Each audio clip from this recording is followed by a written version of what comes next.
Hey guys, welcome to my YouTube channel. তো আজি এটা নতুন ভিডিও লৈ আপোনালোক সকলোকে স্বাগতম জনাইছো। তো যেহেতু বৰষুণ দি আছে এইকেদিন তো চাৰিফালে বানপানীৰ পৰিবেশৰ সৃষ্টি হৈছে। তো বাহিৰলৈ কত ওলাই যাব পৰা নাই। তো ভাবিছো ঘৰতে কিবা কিবি বনাই মিলি খাও। তো কি কৰো আপোনালোকক দেখাই যাম, চাই থাকক। যদি ভিডিওটো ভাল লাগে লাইক, কমেন্ট, শেয়াৰ কৰিব আৰু যদি চেনেলটো সাবস্ক্ৰাইব কৰা নাই সো সাবস্ক্ৰাইব কৰি দিব।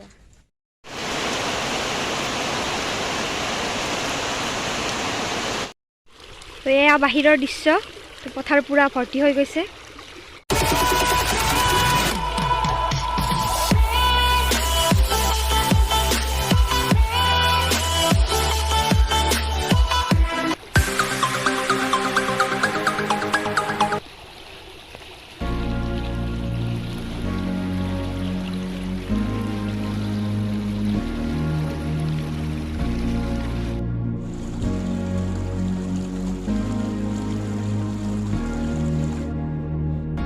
ভাবিছো অকণমান পাস্তা বনাম বুলি।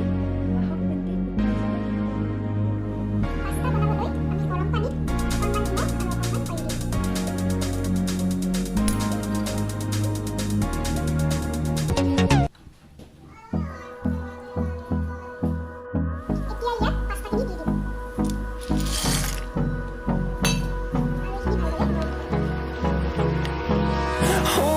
close till I get up.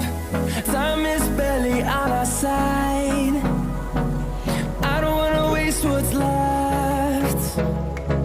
The storms we chase are leading us, and love is all we'll ever trust. Yeah, no, I don't wanna. এইখিনি 80% কুক হৈ গৈছে। এতিয়া আমি এইখিনি বনাম।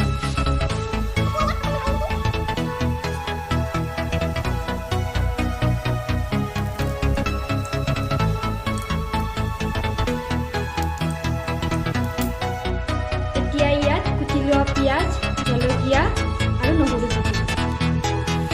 এতিয়া এইখিনি অলপ টাইম ভাজি ল'ম।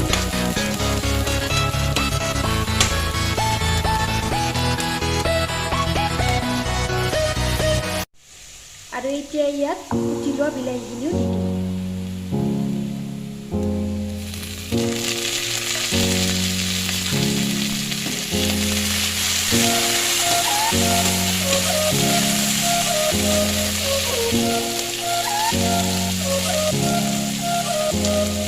লগতে ইয়াত অকণমান নিমখ আৰু অকণমান হালধি গুড়ি দি দিম।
এয়া আমাৰ পাস্তা তৈয়াৰ হৈ গ'ল। ইয়াক যদি ৰেচিপিটো ভাল লাগে ট্ৰাই কৰিব পাৰে, সহজ ৰেচিপি। হেই গাইজ, যোৱাকালি আৰু ভিডিঅ' কৰা নহ'লে, বৰষুণ বেছি দিয়াৰ বাবে কাৰেণ্টেও প্ৰব্লেম দি আছিল। সেইবাবে আজি নতুনকৈ আৰম্ভ কৰিছোঁ। তো চাৰিওফালে কেৱল পানী পানী হৈ গৈছে, তো ক'তো ওলাই যাব পৰা নাই। তো পথাৰত মাছো ওলাইছে, তো ভাবিছোঁ সেইবাবে সৰু মাছৰ কিবা এটা বনাম বুলি। তো বলক তেন্তে দেখুৱাই যাম।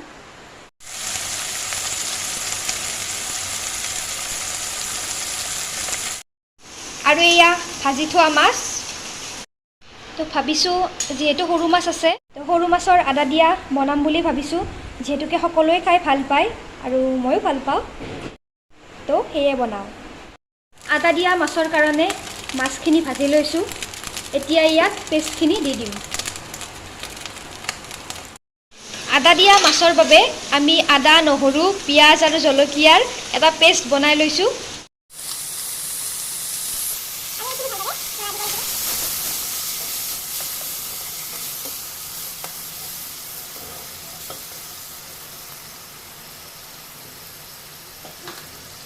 এতিয়া ইয়াত অকণমান নিমখ দিম, লগতে হালধি গুড়িও অকণমান দি দিম।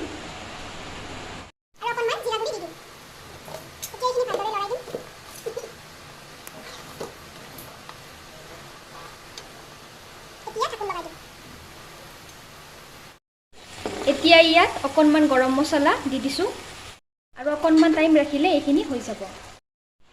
তো আদা দিয়া মাছ ৰেডি হৈ গ'ল।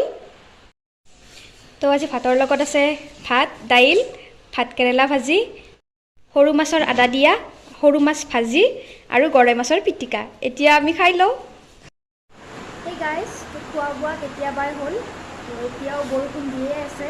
তো আজিলৈ ইমানেই। তো ভিডিঅ'টো চোৱাৰ বাবে ধন্যবাদ।